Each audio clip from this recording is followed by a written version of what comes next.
Hi, everybody. I'm Joey Lott, and I'm joined with my friend Chanan. And today we're going to be talking about true self-love. You know, it's a popular idea. A lot of people want self-love, but we got to get clarity about what that really is. And that's always the first step, is getting clarity, and then just remaining clear. I mean, that's really what we're interested in. So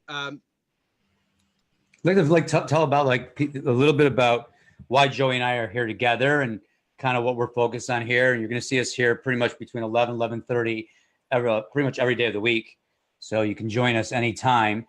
And Joey and I have really come together because we both help guide people out of the typical mental struggle and suffering of life, and actually let them shift to really experiencing inner peace, not just sometimes, but all the time in their lives. And we have a really clear mission, and it's a big one. We want to help guide 2 million people to awaken in the next 3 years, because we recognize the darkness that's outside. And as we all know, the darkness outside is a reflection of what's inside. So we have to end the war in here so that the war out there can end. And we have Joey and I, just so you're clear, we're very much like you. We live in this modern world, right? Two different guys, two different cities, but both with wives, both with children. And, I first awakened in 1996. I've been living an awake life, sent out by Gangaji in 2002, and have been sharing with others for over 17 years. And we've gotten clear on how to help you discover a lot of these spiritual ideas that you have, that you kind of get a taste of them, but then they slide away. So how do we really come to self-love is what we're looking at today. How do we love ourselves is the idea usually, right? And that idea usually has the connotation that there's a you that has to love yourself. Yeah, and it's a Right? doing. It's always a doing, and it's always, it's always coming from this separation paradigm where, oh, I'm not loving myself, so I need to fix that and love myself, and that's going to be a feeling, and I'll know that feeling, and then I'll have to maintain that feeling forever, but then that's going to create some anxiety because I kind of know that I'm not going to be able to maintain that forever. So that's what we're usually coming from, and kind of Yeah. feeling stuck and trapped in that, and we can go round and round and round and round for a long time, but actually the real answer that we're looking for, we've heard it before, the answer is here, the answer is already here, it's within, look within. And that's the truth, is when we're looking for this external validation, we're looking for a state, we're looking for something that jibes with our ideas of what self-love is, then we're just suffering. Then we're just seeking, but we're not actually resting in that self-love that's always here. And so the Yeah. invitation and the opportunity is really to discover what it is that's already always self-love, that's always here, that's always totally absorbed in self, because there's like there's nothing more attractive or more delightful than that, and that's available to all of us. And that's what we guide people into discovering for themselves, because if you can just notice right now really where your attention is, you'll notice that actually your attention is typically, for most people, stuck in thought. It's stuck in the mind, and if there's a thought, then we just go with it. We say, oh yeah, that must be true, or then we argue with it, no, that's not true. So a lot of the self-love stuff that people are trying to do, it's about arguing with thought. I am a good person, I'm a decent person, I'm a kind person, I'm a generous person, look at me, I'm doing all of the right things, I'm taking care of my body, I'm whatever. But at the end of the day, is it really giving you what you really want, which is actually to rest, to really receive yourself. And that's what Yeah. real true self-love is. Totally. And I think if we take a kind of breakdown of this idea of self-love first, right? What is it really? There's a sense of unworthiness, Yeah. right? I mean, how many of you out there have a sense of shame, right? Or maybe you have some kind of sadness or depression that's overwhelming, or an anxiety. And there's the hope that if you do a certain thing, then you'll have the right partner, and then you'll have love, right? And if you do the right thing, so if you do the right thing to be compassionate to yourself, give yourself a bath, do the right stuff, go to the right yoga, eat the right way, look in the mirror the right way, have the right affirmations the right way, then you'll start really loving yourself. But then there's this void. Something's off. Something's not quite right. This fear of unworthiness, this fear of fear. And here it's really about a shame. You know, there's a shame in all of us, like something's off and something's wrong, something's not quite right. And we feel it from a time when we're very young, and it's shoved under the rug. So the ego mind is always running from that. It's running from that. And it runs from that by actually having to have something to run from. So if everything seems fine, it's going to create another problem. Yep. So you can learn how to love yourself, have compassion for yourself. But what we want you to understand is what Joey was pointing out is the separation paradigm. So that's still you kind of going into your mind to do something, to have something, to be self-love, right? If I do this and I'll have this, then I'll love myself. If I can fix this about myself, then I'm going to be better, then I'm going to be okay. Mm-hmm. And we have to stop for a moment and just really take a recognition of something. All those things were kind of a Band-Aid, and they worked when they worked, and they may work again. They may be tools that are useful to you in your life. But we have to really take a look as the kind of self-love that you want. Is it something based on something you have to fix about yourself? And the stopping is to just notice the exhaustion and trying to maintain being happy, trying to maintain any kind of emotion, and the real exhaustion of resisting and fixing yourself. So raise your hand if you're done fixing yourself. Like if you had enough fixing yourself, then I think we're talking to the right person. Yeah. Right. I got to a point in my life where proving myself and having to be okay was the core drive of my life. And that was unknown to me until it was seen to me. So at this point, you're probably at a place where it made sense from what everyone in society told you, that if you go accomplish this, what you're going to be when you grow up, if you go have the right relationship, all those things will actually give you happiness. Yeah.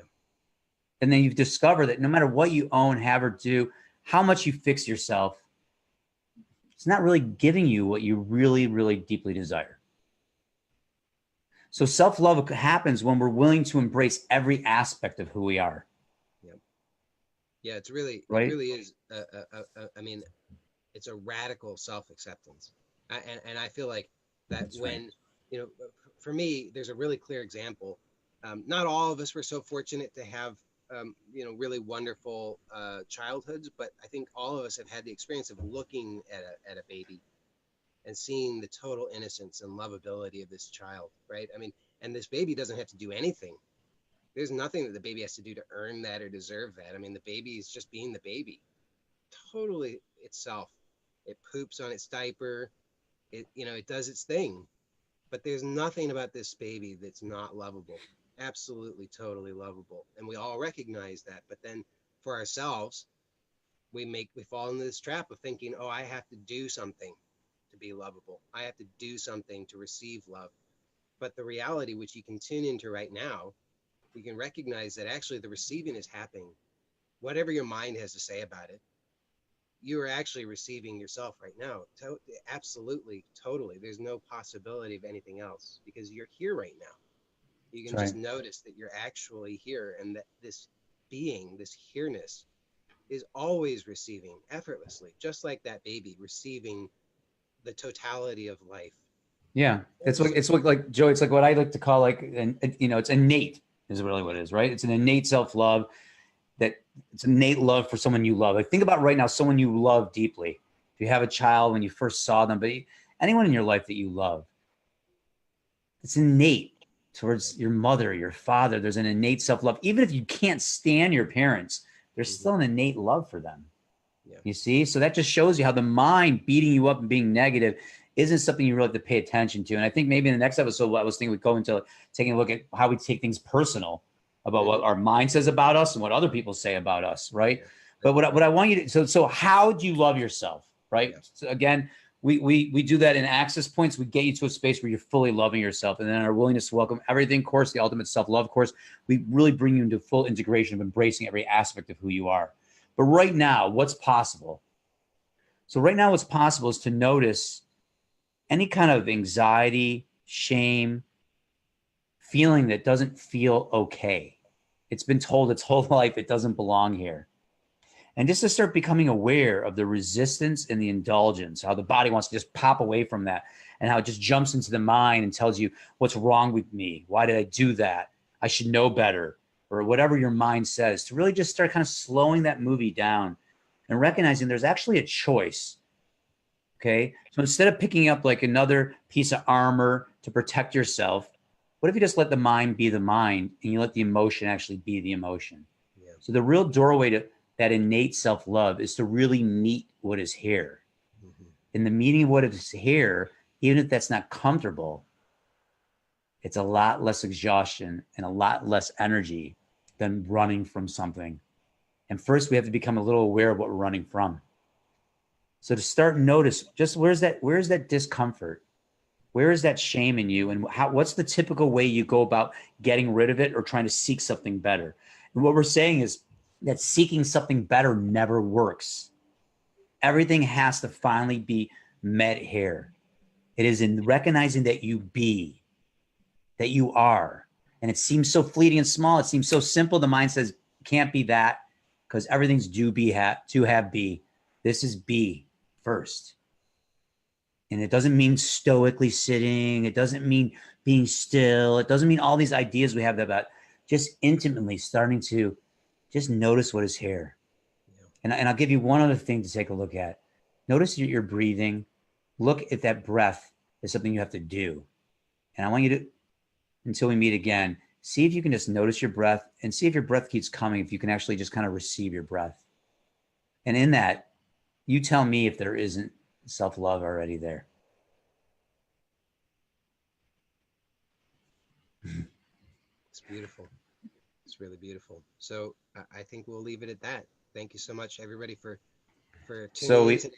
And we have a masterclass coming up, and we'd love for you to come join us. It's a public event we're going to be having coming up soon.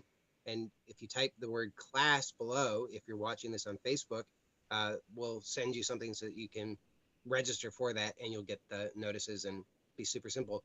Love to have you there. Class, CLASS. That's it from me today. See ya.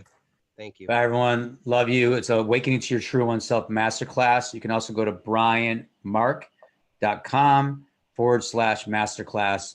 All right. We'll be here live again daily. Check us out. Also be on Instagram. You can go to joeylott.com if you'd like to contact Joey. I'm at brianmark.com, and we're here really to support your fullest awakening and from who you really are, your true oneself, into the greatest expression of you. May you flourish. Lots of love.